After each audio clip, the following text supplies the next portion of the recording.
Donc, OK. Bonjour, bonsoir, messieurs, dames. Nous avons le plaisir d'accueillir ce soir Didier Foulon, qui est World Athletics haut, referee haut, juge arbitre haut, et en même temps juge arbitre pour ITO pour WPA. Donc, Didier a une très grande expérience en ce qui concerne bien sûr, toutes les fonctions de l'athlétisme. C'est pourquoi il fait plusieurs présentations en français. Mais par là même, il a été pour les Jeux paralympiques et les championnats du monde. Il a été en charge de la chambre d'appel avec Claudia Sneck du Brésil. Donc, il aura l'occasion de partager son expérience avec vous. Et d'autant plus que la chambre d'appel, comme vous savez, c'est quelque chose de très important. C'est à la base le travail commence à la chambre d'appel pour les ITO, que ce soit n'importe quel ITO, c'est à la chambre d'appel que le travail commence. Donc, Didier aura l'occasion de mettre en perspective tout le travail qui est fait à la chambre d'appel et par rapport aux responsabilités et aux fonctions du ITO et du juge arbitre par rapport à la chambre d'appel. Ceci étant dit, n'hésitez pas à lui poser des questions. C'est quelqu'un de très expert qui a beaucoup d'expérience. Donc, ce sera vraiment profitable pour vous. Donc, Didier, c'est à toi. Ok, merci Suren. Donc, bonsoir ou bonjour à tous. Tout d'abord, pour cette présentation, je vais vous demander de respecter quelques principes de base, à savoir garder vos micros fermés, donc on mute le temps de la présentation. Si vous avez des questions, n'hésitez pas déjà à les poser via le chat, mais posez des questions qui sont relatives au sujet du jour, à savoir la chambre d'appel. Donc, on traitera les réponses en fin de vidéoconférence. Et si par la suite, vous avez toujours des questions, n'hésitez pas à les envoyer à l'adresse email qui est renseignée ici, donc sport.com.eg@gmail.com. Et comme Suren l'a déjà mentionné, la session est enregistrée et donc sera disponible sur une chaîne YouTube prochainement.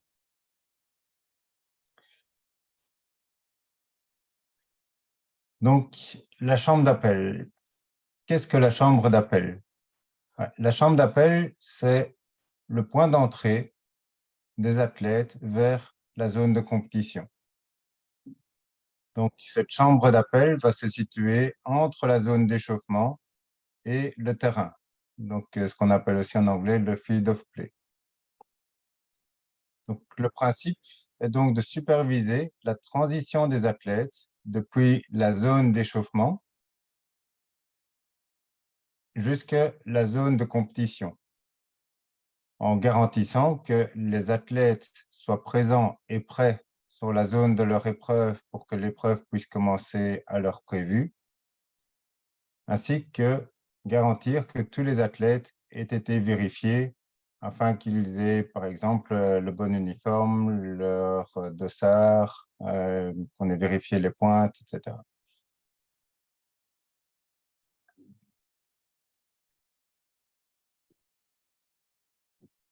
Alors, comme vous pouvez le voir sur les photos, c'est encore relativement calme dans la chambre d'appel, parce qu'une fois que le travail réel commence, il y a une certaine effervescence dans ces zones-là et il n'y a plus de possibilités pour prendre des photos. Donc, je m'excuse à l'avance, les photos elles sont relativement vides d'athlètes, à part ici une que j'ai pu trouver, parce que c'était le début de la session, avec des athlètes pour des épreuves combinées, mais sinon, on n'a pas le temps de faire des photos. Donc, l'objectif premier de la chambre d'appel, c'est d'accueillir les athlètes et de valider qu'ils aillent sur le terrain avec uniquement du matériel ou des objets autorisés. Les athlètes seront donc là juste avant leur épreuve. Ils sont donc en pleine concentration pour aller effectuer leur compétition. Et donc, il y a une certaine nervosité qui accompagne les athlètes. car ils ont vraiment envie de débuter leur compétition. Donc, comme officiel, nous aurons beaucoup d'activités à faire pour procéder à différentes vérifications. Et donc, tout cela doit se faire dans le plus grand calme, mais avec une certaine rapidité pour que les athlètes ne restent dans la chambre d'appel. Enfin, les athlètes ne vont rester qu'entre 5 et 10 minutes dans la chambre d'appel. Donc, mais il faut procéder, même s'il y a un certain stress ambiant, il faut procéder toutes ces vérifications avec le plus grand calme possible. Alors, parmi les vérifications, donc j'ai déjà cité, il y a le port du dossard. Vérifier que c'est le bon dossard que l'athlète porte et pas celui d'un de ses coéquipiers. Vérifier que le nombre de dossards qu'il porte est adéquat par rapport à son épreuve, donc 1 ou 2 dossards.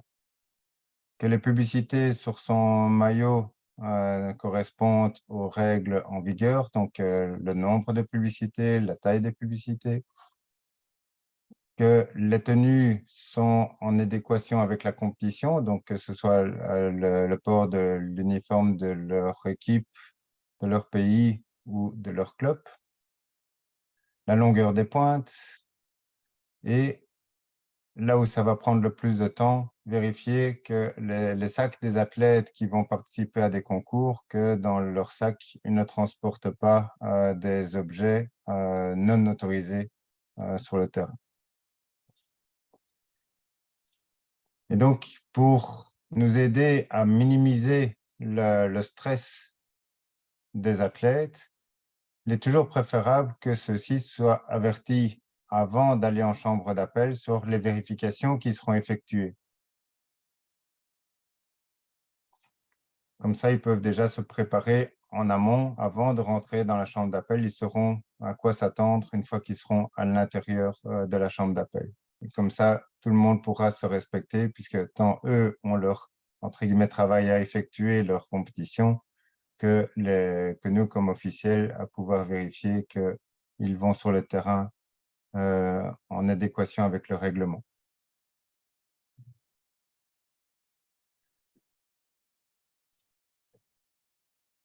Alors, le chef-juge de la chambre d'appel va superviser le déplacement entre la zone d'échauffement et la zone de compétition pour s'assurer que les athlètes, après avoir été contrôlés dans la chambre d'appel, soient présents et prêts sur le lieu de compétition pour le début prévu de l'épreuve. Cela signifie également que le juge-arbitre de la chambre d'appel aura toute autorité pour les matières disciplinaires à partir de la zone d'échauffement jusqu'à la zone de compétition. Et comme un grand nombre d'activités doivent être effectuées en continu et sur un laps de temps très court, je vous rappelle, les athlètes vont rester entre 5 et 5 minutes, 10 minutes en général et grand maximum un quart d'heure. Une bonne préparation avant la compétition est essentielle au succès de la tenue de la chambre d'appel.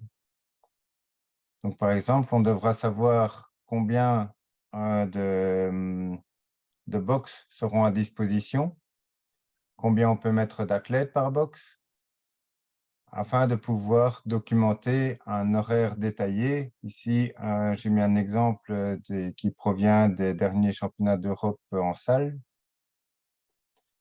Et donc, on va pouvoir savoir directement à quelle heure les athlètes vont être appelés une première fois, à quelle heure ils vont quitter le point de rendez-vous, à quelle heure ils vont arriver à la chambre d'appel et à quelle heure ils devront quitter la chambre d'appel pour arriver sur le lieu de leur épreuve à une autre heure bien précise pour qu'ils puissent faire leur dernier échauffement, leur dernier préparatif sur le lieu de la compétition.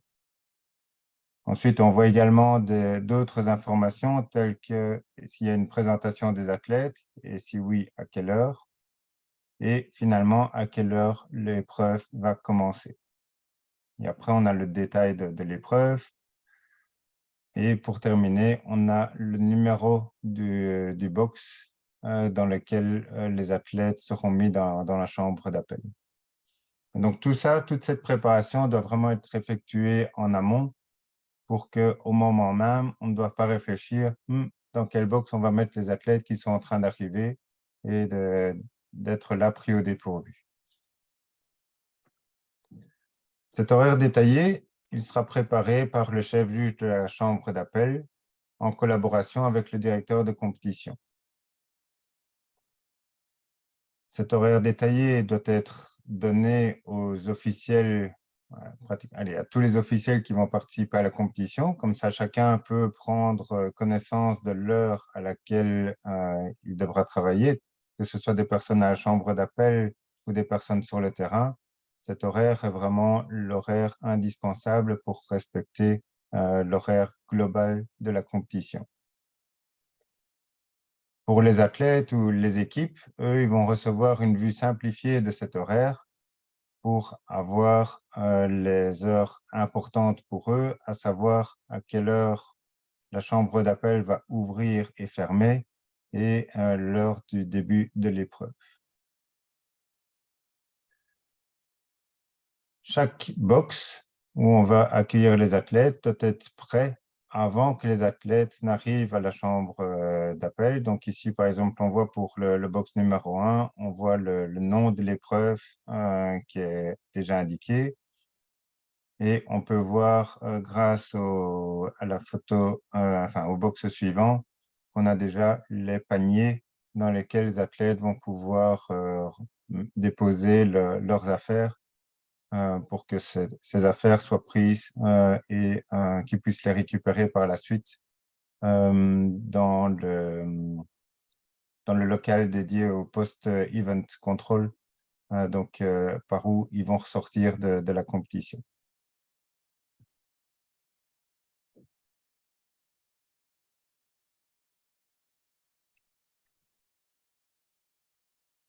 Alors, j'insiste toujours sur le temps, mais la gestion du temps est vraiment critique puisque on doit faire toutes ces validations dans un temps très court. Et pour nous aider, malheureusement, tout athlète qui ne va pas se présenter à temps à la chambre d'appel devra être enregistré comme DNS, donc ne pourra pas participer de nos starts dans les résultats. Il ne pourra donc pas participer à l'épreuve à laquelle il ne s'est pas présenté, mais les conséquences, c'est qu'il ne pourra pas prendre part à toute autre épreuve à laquelle il était également inscrit par la suite dans cette même compétition. Toutefois, on doit quand même remarquer que si le retard est dû à des raisons indépendantes de sa volonté, l'athlète pourrait être autorisé à prendre part à l'épreuve si c'est toujours possible ou à des épreuves ultérieures si il ne peut pas rejoindre l'épreuve avant son début ou s'il n'est pas autorisé à rejoindre l'épreuve en cours.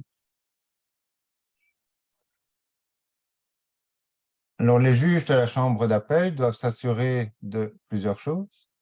La première, c'est que les athlètes portent leur tenue nationale ou de leur club, qui aurait été approuvé par l'organisme dirigeant pour la compétition.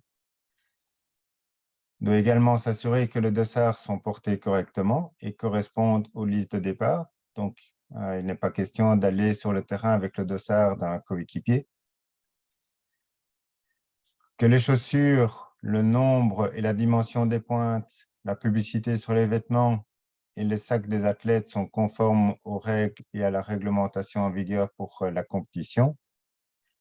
Et enfin, qu'aucun matériel non autorisé n'est introduit sur le terrain de compétition. Donc, je rappelle, pour les concours, on doit également vérifier les sacs des athlètes avant qu'ils n'aillent sur le terrain de la compétition. Donc, il faut vérifier tant l'athlète que tous les sacs qu'il va prendre avec. Étant donné que les juges vont procéder à diverses validations, on doit être prêt également à procéder à des remplacements. Par exemple, un athlète arrive avec un mauvais dossard ou il a oublié un dossard. On doit pouvoir essayer de pallier à ce souci-là ou à tout autre souci qu'on pourrait rencontrer avant que les athlètes ne doivent rejoindre le terrain de compétition. Pour ce faire, on doit disposer dans la chambre d'appel d'un matériel en suffisance. Par exemple, je vais citer une imprimante et des dossards vierges pour pouvoir imprimer un dossard en dernière minute, de pouvoir contacter quelqu'un qui peut imprimer un dossard, avoir des épingles pour attacher le dossard sur le maillot de l'athlète, d'avoir du tape, donc des bandes adhésives de différentes couleurs pour cacher des publicités qui seraient non autorisées, d'avoir éventuellement même des pansements pour une blessure d'athlète ou pour cacher des publicités comme un tatouage que l'athlète se serait fait. Je veux dire, on doit aussi veiller à ça. D'avoir différents gabarits pour mesurer de la manière la plus efficace possible la longueur des pointes, la taille des publicités sur les maillots. Donc, on ne va pas sortir simplement un mètre ruban. On doit vraiment arriver à aller le plus rapidement possible pour effectuer ces validations. Donc, l'utilisation de gabarits est plus que recommandée. Et enfin, comme les athlètes vont plus que probablement arriver avec des objets non autorisés comme un téléphone mobile, on doit avoir des sacs pour ranger tous les objets qu'on va confisquer, pour pouvoir les ranger, indiquer dans ce sac à qui l'objet appartient. Donc, on va remplir un bon, un papier qu'on va glisser dans le sac et on va donner un duplicata à l'athlète pour que grâce à ce bon, il va pouvoir récupérer ces objets à la suite de son épreuve, soit au poste de contrôle après épreuve ou au secrétariat, donc au TIC, après son épreuve également.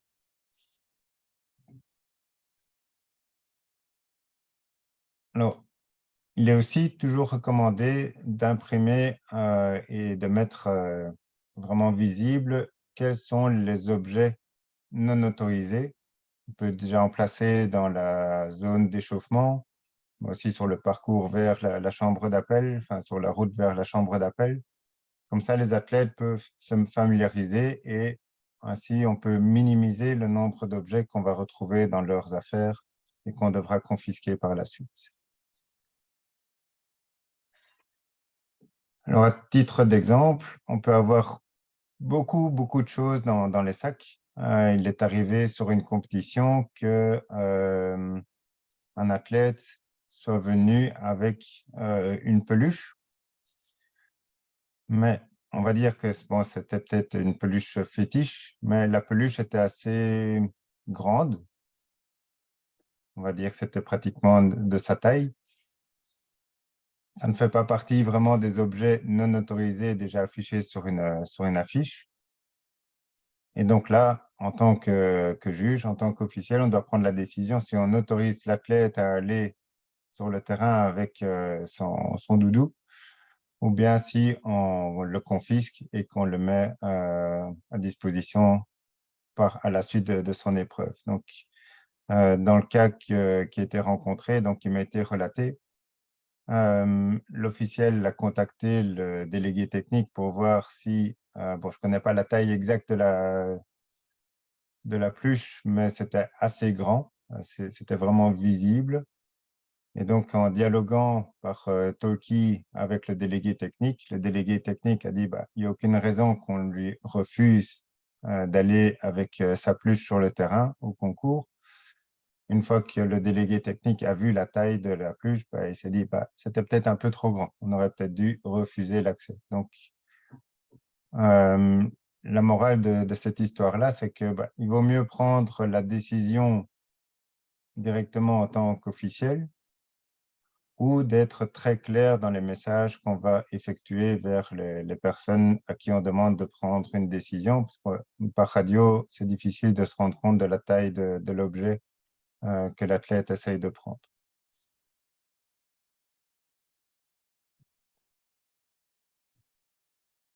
Un autre cas qui est arrivé, c'est que trois athlètes arrivent ensemble et en retard à la chambre d'appel.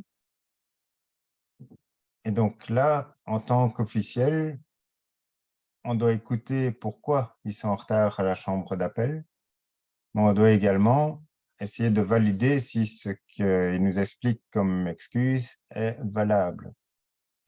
Et donc, comme le temps est assez réduit, parfois cette investigation peut prendre plus de temps que ce que les athlètes ne vont rester dans la chambre d'appel, surtout quand ils arrivent en retard. Et donc là, on a la possibilité de les laisser rentrer sur leur épreuve sous protestation. Parce que donc, d'abord, on doit leur signifier qu'ils sont en retard, donc ils sont DNS.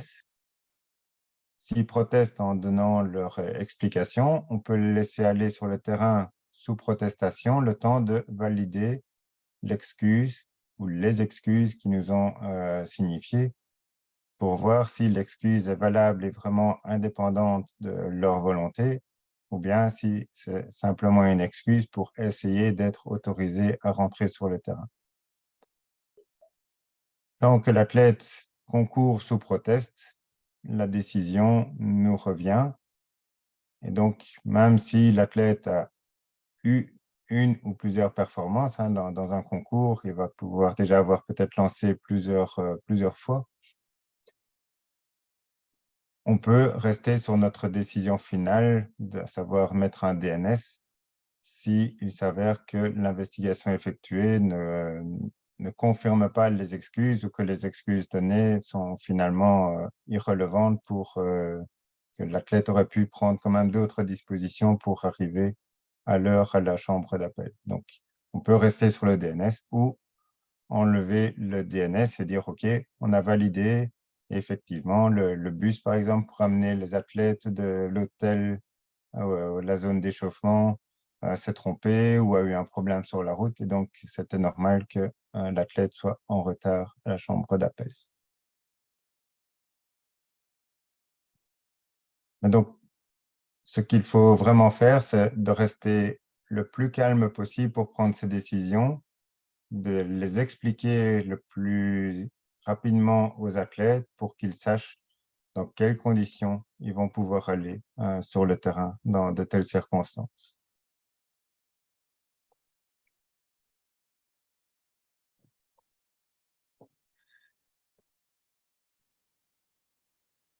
Alors, pour rappel, et je me répète encore, l'horaire doit être respecté, car on doit respecter tous les acteurs de la compétition. Donc, il ne faut pas oublier que dans les compétitions internationales, on a la télévision, donc c'est un show qui est en train de passer, et on doit vraiment respecter au mieux tout l'horaire à la minute. Donc, il est vraiment crucial d'envoyer les athlètes à l'heure prévue, sauf si pour une raison quelconque, on aurait reçu l'instruction de ne pas les envoyer sur le terrain parce qu'on aurait un retard, la compétition, l'épreuve précédente aurait peut-être pris plus de temps que prévu. Et donc là, c'est nous, dans la chambre d'appel, c'est à nous que revient de chercher une solution pour remédier à la problématique, à savoir il faut garder les athlètes plus longtemps que prévu. Et donc, parfois, on doit essayer de parquer, entre guillemets, les athlètes. On doit les garder sur le côté sans bloquer le flux des athlètes qui va continuer à arriver à la chambre d'appel pour certainement d'autres épreuves. Et donc, on doit essayer de les mettre dans des situations favorables que pour pouvoir attendre et de pouvoir accéder au terrain si l'épreuve précédente a pris du retard.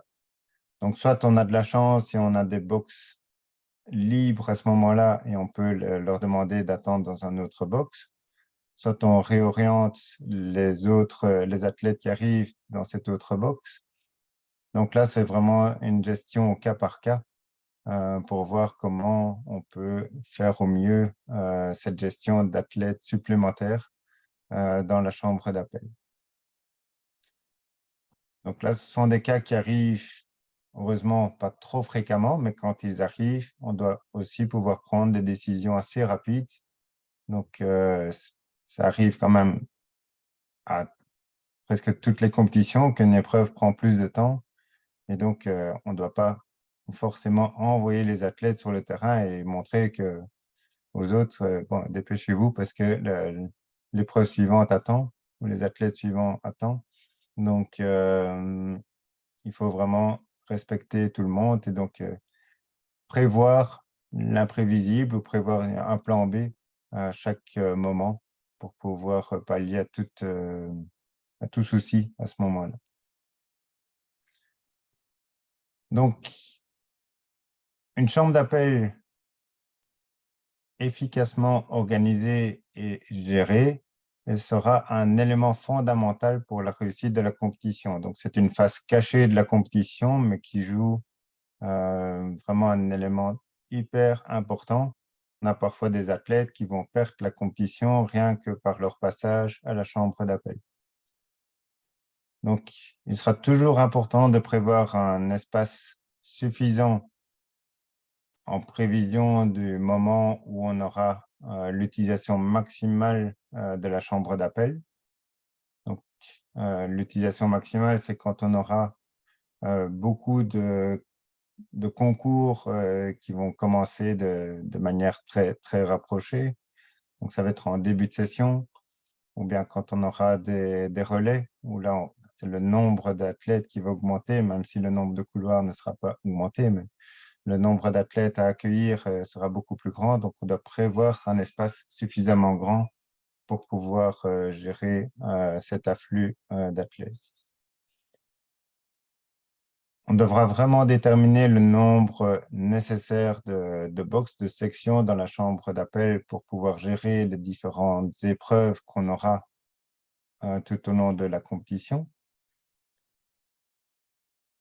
Et d'avoir un système de communication le plus fiable possible avec les autres officiels. Il faudra certainement contacter le délégué technique à certains moments, sans doute être en communication avec le juge arbitre de l'épreuve, parce que parfois le juge arbitre de l'épreuve pour un concours n'a pas forcément le temps pour venir chercher les athlètes suivants, donc on doit pouvoir aussi lui communiquer si on a dû cacher un tatouage sur un athlète ou si un athlète se serait mal comporté dans la chambre d'appel, on doit pouvoir lui signifier tout cela en amont, voire de pouvoir indiquer au juge arbitre de cette épreuve si tous les athlètes sont présents ou non.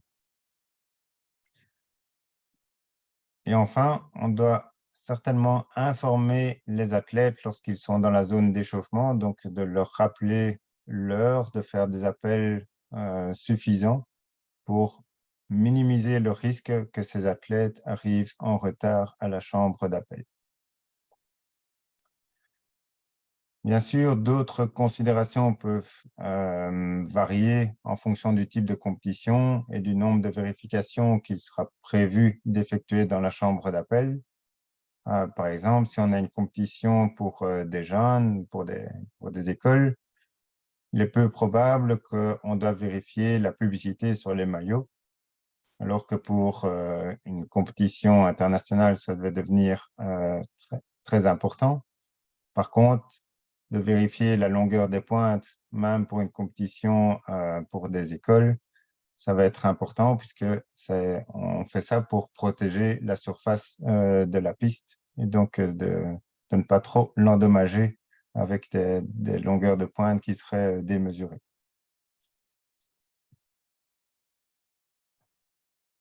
Donc, il est vraiment important que le processus de planification qui détermine les contrôles à effectuer soit fait. Et il est recommandé que ceci soit communiqué aux athlètes et aux équipes bien à l'avance. Donc, pour les compétitions internationales, on a le team manuel dans lequel on peut déjà décrire ce qu'on va faire. Comme ça, ils arrivent avec le moins de stress possible, ou en tout cas, ils ne seront pas étonnés que certaines validations seront effectuées à la chambre d'appel juste avant qu'ils aillent à la compétition.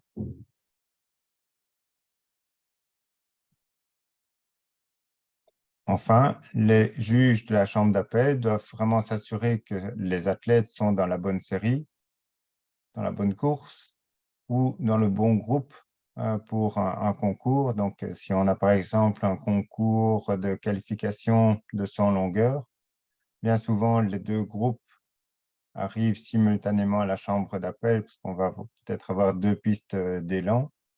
Et donc, on doit vraiment s'assurer que les deux groupes soient vraiment distincts et qu'on ait mis les bons athlètes dans le bon groupe pour que sur le terrain, ça se passe du mieux possible et qu'il n'y ait pas de confusion à ce moment-là. Et donc, chaque groupe pourra partir vers sa zone de compétition au moment opportun et conformément à l'horaire qui était établi pour quitter la chambre d'appel.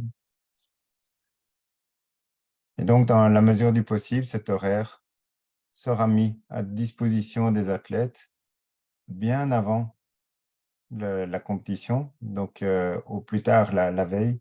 Comme ça, ils peuvent prendre connaissance à quelle heure la chambre d'appel ouvre, à quelle heure la chambre d'appel ferme, pour, encore une fois, éviter tout retard, parce que je rappelle, un retard à la chambre d'appel signifie que l'athlète ne pourra pas du tout participer à l'épreuve et également aux épreuves ultérieures à laquelle il est inscrit. Un exemple auquel j'ai dû faire face lors d'un des derniers championnats auquel j'étais à la chambre d'appel et qui a généré quand même pas mal de stress ou d'inquiétude juste avant de monter sur le terrain, c'était pour des relais. Donc, c'était une compétition internationale par pays. Et donc, les athlètes avaient deux dossards, un avec qu'ils recevaient à la chambre d'appel avec le nom du pays et l'autre qui était leur propre dossard avec leur nom. Et il avait été communiqué en amont que, je ne sais plus exactement dans quelle position c'était, mais on va dire que le pays était dans le dos et que le nom de l'athlète était devant. Et pour une raison que je ne connais pas, on a reçu à la dernière minute la requête d'inverser les dossards. Donc, vous pouvez vous imaginer, donc on a 8 couloirs, 4 athlètes par équipe, fait 32 athlètes à qui on doit demander, juste avant de rentrer sur la piste, d'inverser les deux dossards. Donc, encore une fois, donc ça a jeté un petit coup de stress, mais pour le gérer le plus efficacement possible, dire chaque juge s'est occupé d'une équipe et même le personnel qui donnait les transpondeurs pour pouvoir suivre les athlètes sur le terrain ont participé à l'échange des dossards pour pouvoir aider le maximum d'athlètes simultanément et ainsi procéder à la requête sans sans prendre de retard. Et donc, on a pu envoyer les athlètes à temps sur la piste, mais pendant 1 minute, 2 minutes, il y a eu un coup de chaud dans la zone de la chambre d'appel. Donc, ce sont tous des quiproquos qui peuvent arriver et donc laquelle il faut prendre des décisions très, très rapidement en essayant de minimiser l'impact sur les athlètes.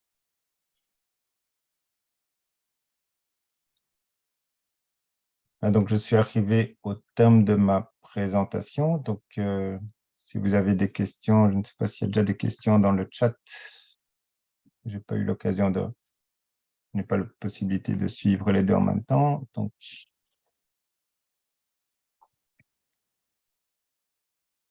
a priori, il n'y a pas encore eu de questions dans le chat. Donc, ce que je propose, c'est qu'on puisse faire les questions alors oralement, si vous en avez. Je ne sais pas, Suren ou Claudia, are they able to speak? OK. Quels sont les tatouages non autorisés? Donc, les tatouages non autorisés, c'est par exemple d'avoir des publicités ce qui serait tatoué. Je veux dire, ça fait partie de publicité, donc je veux dire, ça doit suivre la règle des publicités. Et donc, c'est ce genre de tatouage qui est non autorisé. Si on prend une compétition de para-athlétisme, euh, un tatouage qui est non autorisé, c'est d'avoir le logo des Jeux olympiques. Donc, d'avoir le logo des Jeux paralympiques est autorisé, mais d'avoir le logo des Jeux olympiques n'est pas autorisé. Donc, tout ça doit être recouvert pour éviter euh, des sanctions par la suite. Alors, pour les relais, 4 chambres d'appel, commencer dans laquelle aller. Là, ce sont les juges à l'entrée. Donc, quand les athlètes vont arriver à l'entrée de la chambre d'appel, ils vont donner leur accréditation et on va leur indiquer dans quelle box ils sont attendus. Donc, en fonction du couloir, s'il y a 4 chambres d'appel, on a 8 couloirs, par exemple. On va avoir 2 couloirs par box. Donc ça, c'est vraiment à l'entrée. Alors, on essaie aussi d'avoir un officiel qui les guide jusqu'au box adéquat.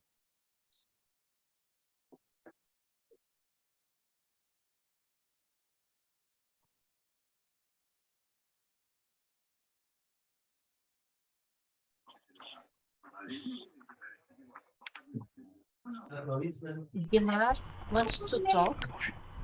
Bonjour. Bonjour. Bonjour. Je voudrais vous poser une question, s'il vous plaît.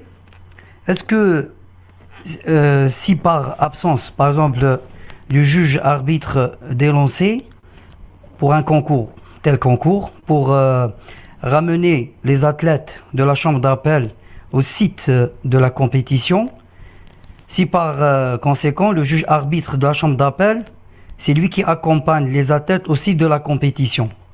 Et s'il y a par exemple un mauvais comportement d'un athlète, qui est responsable de, je sais pas, d'un avertissement ou de la disqualification de l'athlète? OK.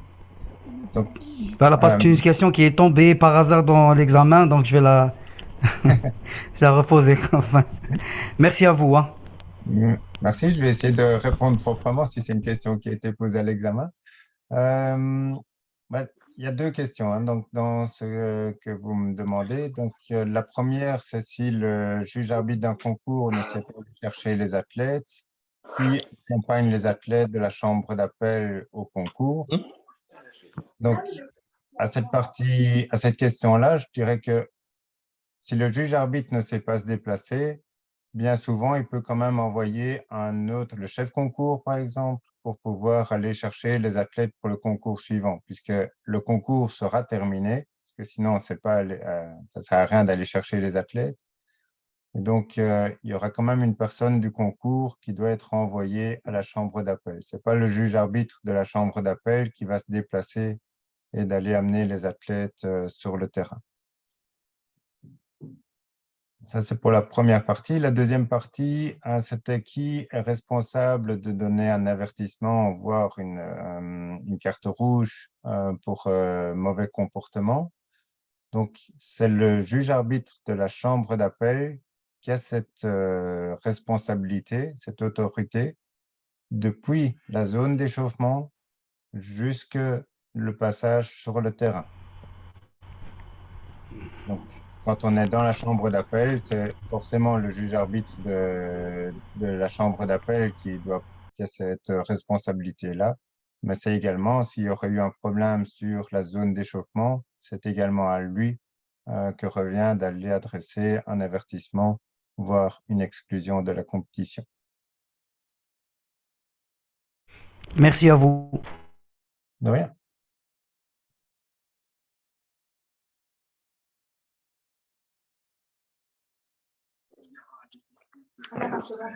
Donc après,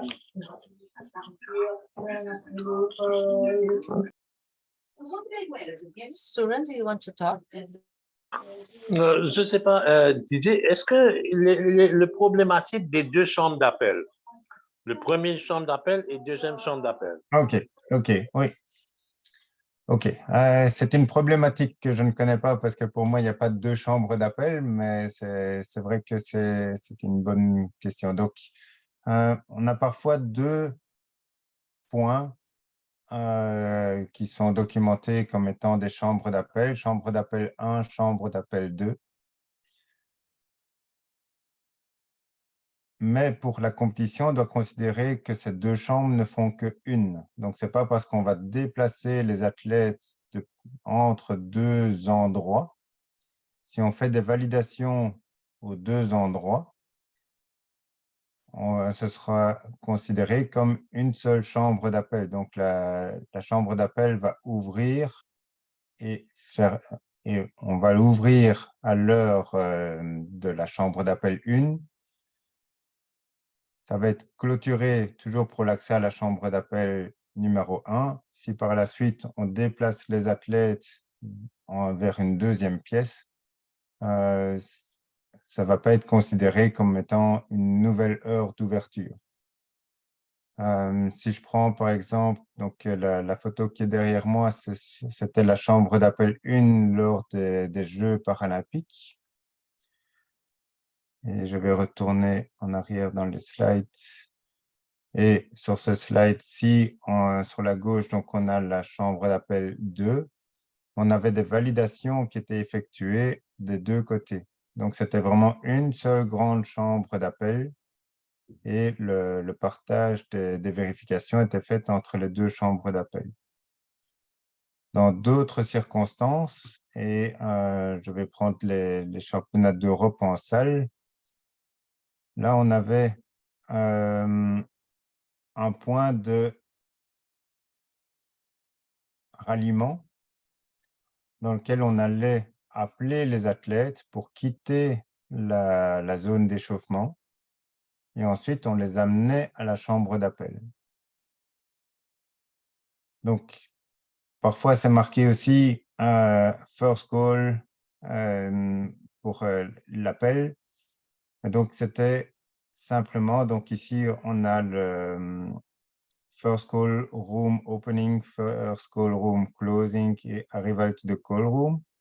Donc, c'était vraiment un lieu de rassemblement. Et donc, on arrive à la chambre d'appel. Donc là, si un athlète aurait manqué l'appel pour partir tous ensemble vers la chambre d'appel, du moment qu'il arrive à l'heure à la chambre d'appel, ce sera bon.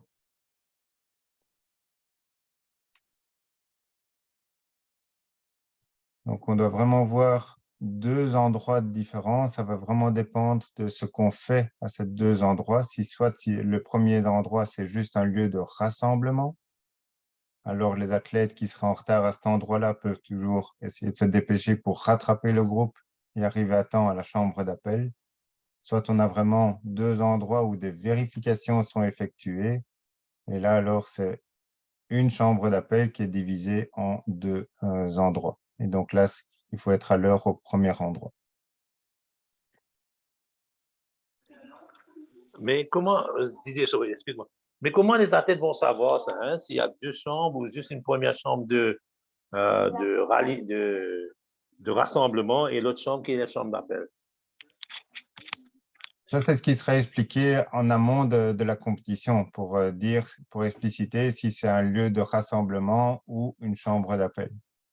Et le premier endroit qui sera appelé chambre d'appel sera la chambre d'appel qu'on va considérer pour l'ouverture et la fermeture.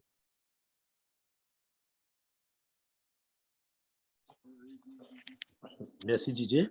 Donc, est-ce que vous avez d'autres questions? Par exemple, Didier a dit pour le transit, hein, tu as pu répondre, Didier. Donc, le juge arbitre, le juge arbitre de la chambre d'appel est responsable il n'est pas responsable du transit entre la chambre d'appel et le lieu de la compétition. Voilà. Nous, on est responsable, dans la chambre d'appel, on est responsable du transit entre la zone d'échauffement et la zone de compétition. Mais donc, c'est au moment où il quitte la chambre d'appel que là, notre autorité s'arrête. Donc, c'est le juge arbitre concours qui doit venir chercher ses athlètes pour quitter la chambre d'appel, puisque c'est lui qui prend en charge la compétition à ce moment-là. Bonjour. Pour les courses, là, on a des officiels qui vont faire la navette pour amener les athlètes au lieu de départ. Bonjour. Je pourrais poser une deuxième question, s'il vous plaît, Oui, si vous permettez. Donc, t'en prie. merci. Nous savons pertinemment que les athlètes, le port, c'est-à-dire du mobile ou le portable, à la zone de compétition est formellement interdit. C'est-à-dire, par exemple, nous prenons exemple une compétition en 100 longueur. Nous savons pertinemment, par exemple, la position des gradins, ce sont des gradins hautes, et que l'athlète, même s'il a une zone où il peut, après avoir fait un essai, d'aller, avec autorisation du chef juge, d'aller chez son entraîneur pour voir les images vidéo. Donc, supposons que cette zone n'existe pas et les gradins sont hautes. Est-ce que l'athlète pourra, c'est-à-dire autoriser l'athlète à prendre son portable pour que l'entraîneur puisse envoyer la vidéo chez le portable de l'athlète et peut la voir? Est-ce que ça c'est autorisé ou non? Non, c'est pas autorisé. Donc, ce que l'organisateur doit faire dans de telles circonstances, c'est de prévoir une zone coach ailleurs peut-être que sur les gradins qui sont hauts. Donc, d'avoir une zone coach derrière la publicité, par exemple, pour que les coachs soient au plus proche des athlètes. En aucun Merci. cas, un athlète ne pourra aller avec son mobile, enfin, donc son téléphone ou tout appareil pour communiquer avec son coach sur le terrain. Ah, je vous remercie. Merci.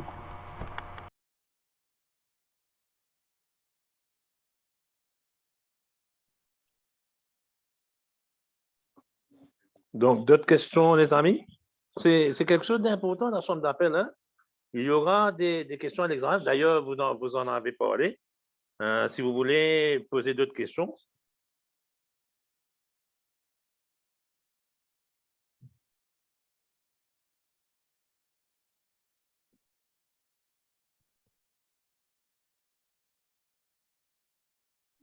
En tout cas, n'hésitez pas à poser les questions qui vous viendraient par la suite, hein. Donc, il y avait l'adresse email qui avait été donnée au début, que vous avez déjà reçue. On reste à votre disposition pour y répondre par la suite également. Donc, merci Didier. Ça a été clair et précis, concis et précis, ce qu'on voulait. C'était plus une interaction entre nos amis, les juges arbitres aspirants, Gold et Silva. Mais aussi, Didier a pu partager son expérience qui est très riche parce qu'il a été pour les championnats du monde, les Jeux paralympiques. Lui, avec Closa, était responsable de la chambre d'appel. Donc, vous avez pu échanger. Donc, si par la suite, comme Didier a dit, vous avez d'autres questions, d'autres choses qui vous trottent à la tête, n'hésitez pas d'envoyer un email sur le sports.con.ag. C'est l'adresse email du Sports Consulting Agency. Et puis, nous, on va faire le nécessaire pour transmettre et que vous aurez votre réponse dans le temps qui suit. Donc, merci Didier, une bonne présentation. Et nous vous donnons rendez-vous demain pour... Demain, qu'est-ce qu'il y a? Je vous rendez-vous rapidement. Pour la suite de nos visios, il faut savoir que nous sommes en train de poster tous nos visios sur YouTube. Ça prend un peu de temps, bien sûr, comme vous savez. Donc, Abdel Nasser et son équipe à Dubaï est en train de faire le nécessaire à ce niveau-là. Donc, nous faisons, ça sera disponible sur le site de Sports Consulting Agency de YouTube. Les premières vidéos sont déjà là-bas. Donc, vous pouvez simplement aller sur YouTube, sur Sports Consulting Agency, et vous aurez accès aux premières vidéos qui sont déjà postées sur place, sur ce site. Donc, demain, nous aurons l'occasion d'avoir deux visios. Donc, Start and Track en anglais. Donc, le Starter et le Start Free sera Alain Bell et Antonio Perez. Et il y aura, donc ça c'est à 17h, et à 22h GMT, la chambre d'appel en espagnol avec Claudia. Je ne sais pas si vous m'avez entendu là. Très bien. OK. Donc, merci Didier. Donc, à demain pour notre session à 17h avec Alan Bell. Et à 22h, donc Alan Bell, ce sera en anglais, Alan Bell et Antonio Perez pour le start et le start referee, donc tout le start system. Et à 22h, ce sera Claudia pour la version espagnole de la chambre d'appel. Donc, merci Didier et merci à vous tous. Donc, Claudia. Merci beaucoup. Merci à nos amis également, Merci. j'ai oublié, de nos amis de